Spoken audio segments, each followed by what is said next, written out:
So இன்னைக்கு பார்த்தீங்கன்னா, எனக்கு ஃபர்ஸ்ட் டே ஆஃப் காலேஜ். எல்லாருமே ஃபர்ஸ்ட் ஸ்டாண்டர்ட்லேருந்து 12த் ஸ்டாண்டர்ட் வரைக்கும் ஆசைப்படுற ஒரே விஷயம் காலேஜ் போகிறது தான். நான் இன்னைக்கு காலேஜுக்குள்ளே அப்படியே என்டர் ஆகி கொஞ்சம் லேட்டாக வந்துட்டேன். ஸோ அதனால் ஓரியன்டேஷன் ஸ்டார்ட் ஆகிடுச்சு. ஃபர்ஸ்ட் டேவே ஓரியன்டேஷனால் கொஞ்சம் ஃபன்னாக தான் போணுச்சு. நான் வரத்துக்கும் ஐடி கார்டு கொடுக்கறதுக்கும் கரெக்டாக இருந்துச்சு. ஸோ அதனால் ஐடி கார்டு வாங்கி ஸோ அப்புறம் பார்த்தீங்கன்னா, சீனியர்ஸ்லாம் சேர்ந்து ஒரு ஃபன் ஆக்டிவிட்டி மாதிரி கண்டக்ட் பண்ணியிருந்தாங்க. அது அப்படியே பார்த்துன்னே இருக்கும்போது எல்லாம் வாலண்டியர்ஸ் தான் கூப்பிட்டுருந்தாங்க. வாலண்டியர்ஸ்லாம் போயின்னே இருந்தாங்க. ஸோ பார்த்தீங்கன்னா, ஒரு கட்டத்துக்கு மேலே வாலண்டியர் வராதனால அவங்களே வந்து வச்சிருக்க பேரில் லிஸ்ட் எடுத்து என் பேரை கூப்பிட்டுட்டாங்க. ஃபஸ்ட்டே போனோடனே புஷ்அப் போட சொல்லிட்டாங்க. உங்களால் முடிஞ்ச அளவுக்கு போடுங்கன்னு சொல்லிட்டாங்க புஷ்அப்பு. அதனால் முடிஞ்ச அளவுக்கு போட்டேன். டைமும் கொடுத்தாங்க. 1 மினிட்குள்ளே எவ்வளோ போட முடியுமோ போடுங்க அப்படின்னு சொல்லிட்டு கொடுத்தாங்க. ஸோ அதனால் 20 போட்டுட்டேன்.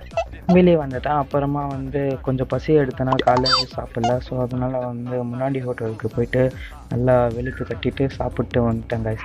சரி, ஓகே. இந்த வீடியோ பிடிச்சிருந்தா லைக் அண்ட் சப்ஸ்கிரைப் பண்ணிடுங்க. டாட்டா பாய். அடுத்த வீடியோவில் நம்ம பார்க்கலாம்.